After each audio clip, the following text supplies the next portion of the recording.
Bienvenido. Estas son investigaciones que se han desarrollado durante muchos meses y que tienen que ver con grandes historias, lamentablemente, de perfiles criminales. Leo Castillo ingresa al estudio con Margarita Rojo. Leo, hoy día vamos a hablar sobre uno de los personajes más temidos y con una historia de película en nuestro país. ¿Sabes qué? María del Pilar Pérez, la Quintrala. ¿Cómo están todos? Gracias, Martín. El día domingo, que recién pasó, se cumplieron 10 años de este brutal asesinato en calle Seminario. Me imagino que todos ustedes recuerdan lo que pasó esa mañana en la calle Seminario, en el sector de Providencia. María del Pilar Pérez queda en la historia, ¿sabes por qué, Martín? Por instalar de alguna manera el sicariato acá en este país. Trabajamos con nuestra colega, amiga Margarita Rojo. Yo te quiero preguntar inmediatamente, dame 3 características del perfil criminal de María del Pilar Pérez. Bueno, yo creo que tendríamos que decir que ella es una mujer muy fría, con una alta frialdad emocional, una persona que tiene una alta capacidad para planificar y con una importante falta de empatía. Esas 3 características, yo creo que ahí vamos a desarrollar el tema con ella. Todo eso los vamos, Martina, a desmenuzar.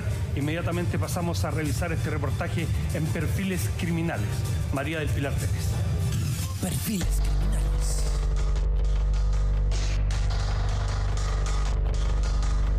Pero usted era su madre. Sí, pero igual, como le digo, era capaz de todo. Pasa sobre cadáveres. Día lunes se formaliza a la asesina que está sentada acá. Lamentablemente sí es mi madre. Por extrema codicia.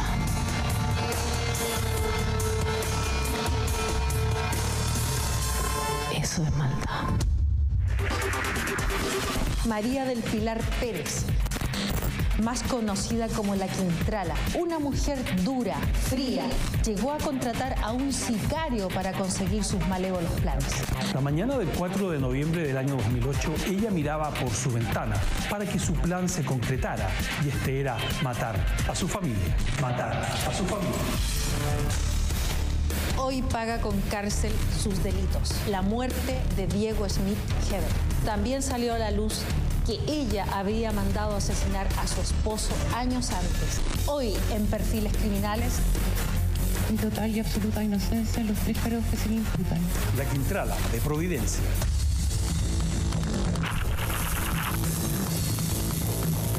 Un confuso incidente, murió un joven ingeniero comercial al recibir una bala en el cuello en la comuna de Providencia. Este lamentable hecho ocurre cerca de las 8 de esta mañana, cuando el joven Diego Smith Hebel, él sostiene una discusión con este hombre, quien le propina 2 balazos. Uno de estos balazos le llega en el cuello, él se le trae de inmediato hasta la posta central, donde falleció cerca de las 11 de esta mañana. 4 de noviembre del año 2008. Aproximadamente a las 8 de la mañana, un brutal crimen. Despierta el barrio Seminario de la comuna de Providencia. En la puerta con número 97, un joven de 25 años fue atacado con arma punzante y con un disparo que le quitó la vida. Ese joven era Diego Smith Hebel. Hasta ese momento todo era confuso, todo era un asalto con homicidio, pero después, con el pasar del tiempo, todo daría un vuelco inesperado con responsables que estaban más cerca de lo que todos creíamos. Uno, al repasar los hechos, se puede dar cuenta que efectivamente ella planificó muy cuidadosamente tanto el crimen de su ex marido con su pareja, como posteriormente el intento de crimen o de asesinato de su familia, su hermana y su madre, y que se frustró y derivó en la muerte trágica de Diego Smith Hebel. Y no solamente los hechos dan cuenta de cómo ella planificó, sino que efectivamente el perfil psicológico que se le efectuó a esta imputada arrojó una persona con características de personalidad psicópata narcisista, lo que da cuenta entonces de su capacidad para planificar crímenes y de no tener empatía o no empatizar con el dolor ajeno.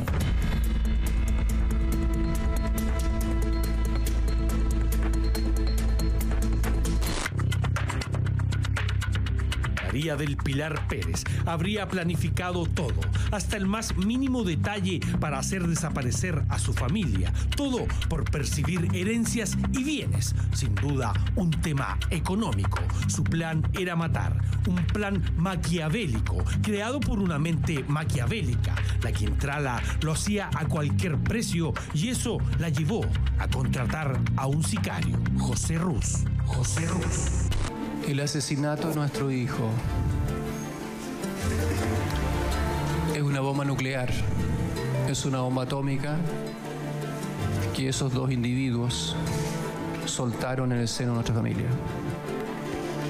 Ellos en una buena medida, en una gran medida, destruyeron nuestra familia. ¿Qué siente usted hacia su hija? Hacia ella, nada. Porque si sintiera odio era sentir algo. Y no quiero sentir nada. Doctor, usted ha utilizado varias veces la expresión la señora. ¿A quién se refiere cuando está hablando de la señora? A la imputada. A su madre. Lamentablemente sí es mi madre. Vamos al crimen que provocó conmoción esta mañana en la comuna de Providencia. Un joven ingeniero comercial murió luego de recibir un disparo de un desconocido que a esta hora sigue prófugo. Las policías y el Ministerio Público barajan diversas hipótesis y están tras la pista del homicida. El gran dato que permitió desentrañar esta madeja fue que un civil anotó la placa patente del vehículo al cual se subió y huyó José Mario Ruz Rodríguez. Y una vez que se nos comunicó que estaba detenido, con el fiscal Gajardo nos constituimos en la brigada de homicidios para tomarle declaración voluntaria. José Mario Ruz confesó el hecho ratificando lo que ya nos había indicado este testigo presencial. Y nos parecía extraño que una persona que no conoce a otra lo mate porque sí, a plena luz del día a las 8 de la mañana. Entonces eso motiva un segundo interrogatorio de Mario Ruz que se hizo en mi oficina el día jueves de esa semana. ¿Y qué le dijo en esa reunión? Y en esa reunión que empezó a las 2 de la tarde aproximadamente, o 1 o 13 horas, ahí confiesa que claro, que no era un dato de que fuese a robar porque había mucha plata, sino que lo que le habían pedido era un encargo de asesinar a todos los integrantes de esa familia. La mamá María del Pilar Pérez, su hermana, el marido de su hermana y la hija María Belén del matrimonio Molina Pérez. Margarita, después del asesinato a Diego Schmidt-Hebel esa mañana, después nos enteramos con el tiempo que esta mujer incluso planificó la muerte de su propio marido. ¿Qué características tú le ves a María del Pilar Pérez? Leo, esa mujer que tú ves ahí, que acabas de describir, ella es la denominada por los medios de prensa la Quintrala. Y yo diría que ella tiene 3 características esenciales que la caracterizan y la diferencian de otros tipos de psicópatas. Ella tiene una alta frialdad emocional, una alta capacidad para planificar y organizar y una falta de empatía muy importante. Frialdad emocional, recuerdo que incluso en el estrado dijo, yo no podría hacer algo así. Esa es frialdad emocional cuando se le estaba acusando, apuntando con los dedos que finalmente ella había planificado todo. Frialdad emocional. Frialdad emocional que esa mujer demostró en el juicio. Y no solo en el juicio, sino que a lo largo de su historia de vida. Es una mujer que aparentemente no tenía sentimientos afectivos frente a su hija. Ya está claro que los delitos que cometió tienen realmente una falta de emoción y por lo tanto hay que ser fría para hacer todas esas cosas que ella hizo. Pero además ella era selectiva. Ella, fíjate que en el juicio, aparte de cuando ella teatralizó emociones, no se le movía ningún músculo de su cara. En pleno desarrollo judicial, José Ruz declara ser el responsable de la muerte de Francisco Zamorano y su pareja Héctor Arévalo, meses antes del delito de la calle Seminario. La autora intelectual nuevamente sería María del Pilar Pérez. La dinámica nos mostraba que ellos habían sido puestos de rodillas y habían sido ajusticiados con un balazo en la nuca cada uno. No solamente estaba la declaración de Mario Ruz, no solamente estaba el armero que hizo la pistola, no solamente estaba el segundo armero que hizo el silenciador, además había una cámara que mostraba la llegada del vehículo de Mario Ruz a la hora del crimen, que se estacionaba, que se bajaba una persona, luego se perdía la imagen y en la hora posterior al homicidio volvía a subirse a su auto y se retiraba. También José Mario Ruz se le incautó 2 celulares. Un celular tenía todos sus contactos, su señora, sus amigos, y tenía un segundo celular donde tenía un solo contacto, que decía Pili.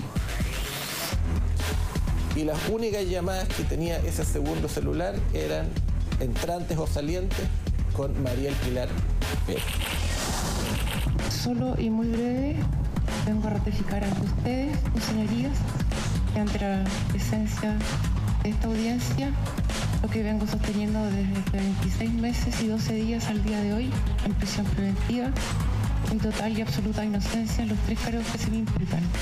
No tengo injerencia ni participación alguna, ni directa ni indirectamente en ninguno de ellos. Gracias. Cuando allanamos su casa, todavía ella tenía guardado el diario del doble homicidio, de la portada del doble homicidio de su ex marido.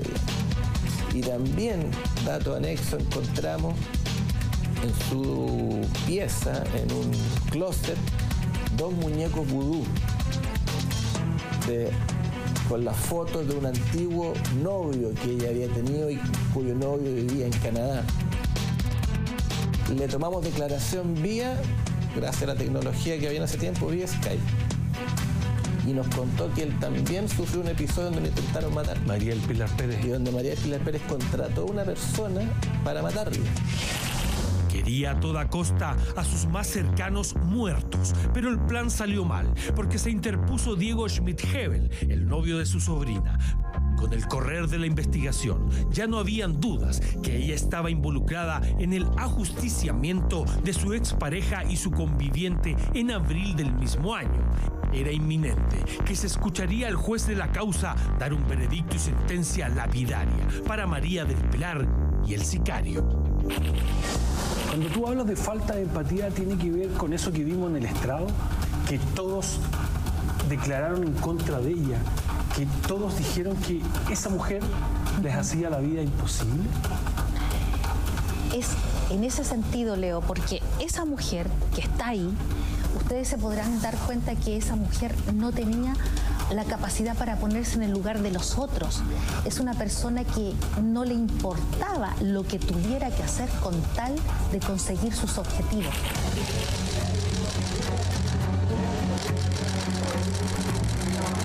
Que por la mayoría de sus integrantes condena a María del Pilar Pérez López en cuanto autora e inductora del delito de robo con homicidio en la persona de Diego Schmidt-Hebel Niehaus.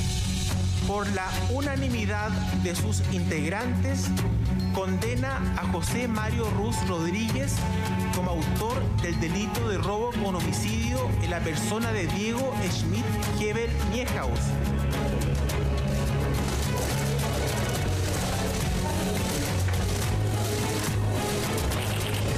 Uno de los casos más impactantes en cuanto a la mente criminal fría y planificada.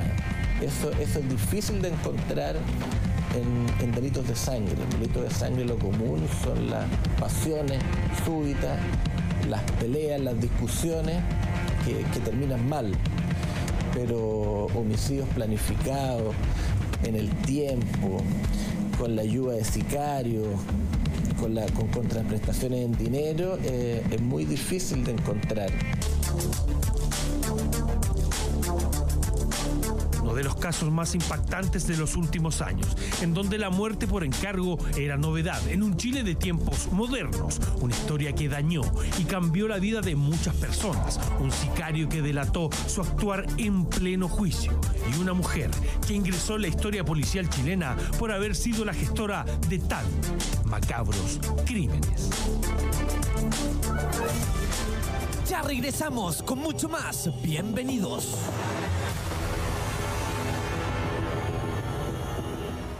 Con Margarita, estamos con Leo. Recordando este caso, que yo creo que es de lo más impresionantes que ha habido en la historia de los crímenes acá en nuestro país. Ya se cumplen 10 años y ella está condenada a ¿cuánto, Leo? Son 40 años, es presidio calificado, ¿no es cierto? 80 años. ¿Sabes qué? Aquí lo que llama la atención es que María del Pilar Pérez instaló, digámoslo de esa forma, el sicariato en Chile. No se había escuchado nunca antes. Entonces, por eso quisimos desmenuzar un poco este perfil criminal. Y a partir de ahora vamos a ver las características con Margarita Rojo y también todos ustedes que pueden hacer las preguntas en relación a este tema. Hablamos de frialdad emocional, Margarita. ¿Por qué frialdad? Bueno, frialdad hablamos porque es esa mujer, ¿no?, que está caracterizada porque todos mediáticamente le pusieron la Crintrala, ¿no?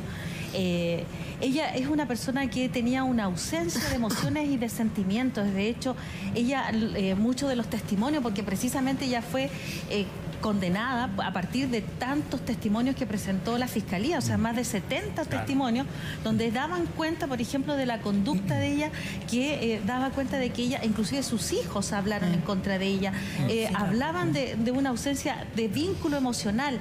Entonces, además, ella, al actuar de esa manera, de decir que ella se supone que ella fue la autora intelectual del asesinato, de haber contratado a una persona para que fuera a asesinar, aparte de su familia, 3 o 4 meses antes a su ex esposo junto con la pareja de él, está hablando de una persona como que no le importaba, tienen una ausencia de sentimiento y de emociones, no le importa lo que haga. Y este es un tipo de caso que es bien difícil, Pato, tú en eso nos puedes ayudar, porque demostrar la autoría de un delito que una persona no comete directamente, sino que es la autoría intelectual del delito, es complejo en la legislación chilena. Sumamente complejo, y la mayoría de los casos de este tipo que tienen que ver con poder demostrar ya que una persona planificó algo sin ejecutarlo con sus manos, tiene que ver con este rompecabezas del que yo hablo. Es decir, tú vas sumando las declaraciones de testigos, eventuales documentos que permiten construir a la larga una imagen en el tribunal. Y esa imagen tiene que ver con que, ojo, esta persona, producto de todas estas declaraciones, es la más probable y sin duda, al final, sin duda razonable,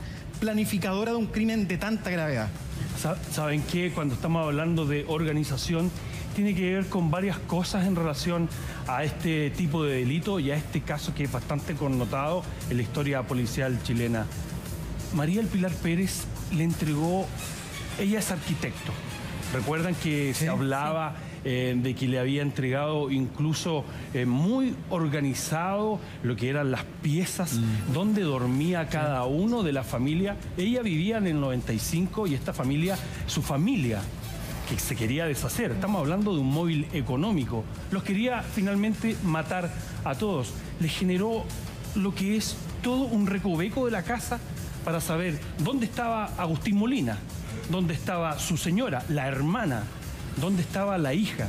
Tenía todo muy bien organizado. Antes de contratar a José Ruz, ella había tomado contacto con otra persona, le había ofrecido dinero para ya, obviamente, generar esta organización para cometer este cruel delito. Digamos. Según lo que tú dices, y esta frialdad emocional y capacidad de organizar, no hay arrepentimiento en ni un momento de todo el proceso que hemos sido testigos de ella. Antes no, pero luego de cometer este crimen de manera indirecta. Claro, y eso... No, ¿verdad? No, y de hecho precisamente eso es lo que más llama la atención y que lo estábamos comentando con Patricio. O sea, ella, en este sentido, ella no tendría de qué arrepentirse si ella, Tonka, nunca dijo asumir que la culpabilidad de los delitos que se le imputó. Ella siempre, desde el principio hasta ahora, ha dicho que ella es inocente. Y eso está hablando de su frialdad emocional y de esa falta de conexión que tiene con el sufrimiento de otra persona, a pesar de que le estaban mostrando con evidencia. O sea, imagínate también que acá nosotros nos podemos dar cuenta, porque siempre nos preguntamos, todos en sus casas, y nos preguntamos si una persona hace estas cosas, es un psicópata, está loco, porque nosotros al tiro pensamos que es una persona loca, obviamente. Pero fíjate que la primera aspecto que podemos analizar acá es que como esta persona está planificando, como lo dice Leo, está planificando, está organizando, o sea, ella tenía todo bajo control, es una persona que tiene conciencia. Y que tiene inteligencia también. también. Y que tiene inteligencia. Y de hecho, mal aplicada, pero inteligencia. Es una alta inteligencia. No es una la inteligencia más alta, Martín, es la inteligencia de nivel abstracto que te permite pensar acerca de ti mismo y reflexionar acerca de ti mismo. Y fíjate que los psicópatas no llegan a ese nivel. Son muy inteligentes, tienen un pensamiento práctico, saben cómo operan las personas, por eso que detectan al otro. Y fíjate que otra cosa que me llamó mucho la atención, que lo vamos a ver más adelante, es que ella es una persona muy seductora. Ella se portaba muy bien con los gendarmes.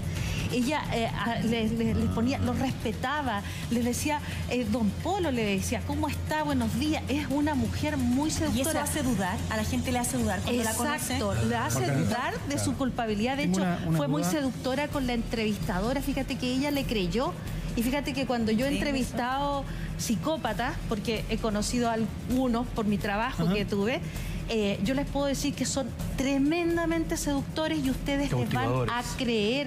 O sea, eso en el círculo externo, porque en el círculo interno, ahora estaba haciendo memoria de las personas que dieron testimonio, no sé si estoy bien, no se van a acordar, cuando parece que lanza por la escalera a la nuera. A la nuera en Paraguay. Margarita, pero en todo ese trayecto que tú estás diciendo, ¿hay alguna noción de ella en el sentido de que este crimen es justo? Es decir, que no lo explica porque el crimen es justo, ella cree que está en su derecho de haber hecho lo que hizo. ¿Eso existe o es más una cosa que uno asume acá? O sea, justamente, Carlos, el psicópata, si nosotros pensamos en que ella, yo no sé si ella habrá sido finalmente diagnosticada como con una personalidad de tipo psicopática, pero todos los antecedentes que entregaron a partir del levantamiento de estos testimonios de la historia de vida, se está dando cuenta de que ella es una personalidad de tipo psicopática. Ahora, justamente es que ellos no van a sentir pero ningún remordimiento, ninguna culpa, y además ellos sienten una omnipotencia tan grande que ellos dicen que ellos todo lo pueden hacer porque están por encima de la ley. Y fíjate que aquí tenemos que recordar una cosa importante, cómo se gestó eso en esa mujer. Esa mujer tenía una relación muy cercana con su padre. Ya podríamos decir, como lo diría Freud o Ana Freud, Electra. Ella estaba enamorada de su padre. Y entonces la pregunta es, ¿a quién estaría asesinando ella? ¿O a quién querría asesinar? Lo planteó alguna vez León Cohen acá, con respecto a la violencia en sí misma, que uno a veces entraba en una ola de violencia y la verdad era que había que buscar a quién realmente estaba en ese minuto matando. ¿Qué pasa con la falta de empatía? Que también es otra de las características, porque esta mujer como que no ve el sufrimiento de otro, no ve los problemas de otro, siempre se pone ella primero. ¿Cómo se define la falta de empatía en la Quintrala? Claro, fíjate que eso es importante entender porque una persona psicopática puede buscar poder, sexo, dinero, pero acá eso también la moviliza a esta persona a no considerar a los otros. Por lo tanto, tiene relaciones utilitarias, utiliza a los otros. La empatía es cuando tú te pones en el lugar del otro y piensas que al otro le gustaría, cómo tratarlo. Ella no. A ella no le interesaba eso, por eso es que la falta de empatía también te lleva a tener relaciones utilitarias, narcisistas y cosificantes. O sea, Margarita, en ese sentido, porque igual es como curioso, una persona con ese nivel de frialdad y con falta de empatía, igual construía relaciones, entre comillas, de amor. O sea, tenía marido, tenía hijos. A la larga, de otra forma, ¿cómo se hace esa disociación en la que yo tengo pareja, tengo pololos y al mismo tiempo, o en algunas ocasiones, los asesino, los mando a matar? ¿Cómo opera eso en la mente de una persona? Y me gustaría explicarlo porque fíjate que eso es una confusión, eso no es amor.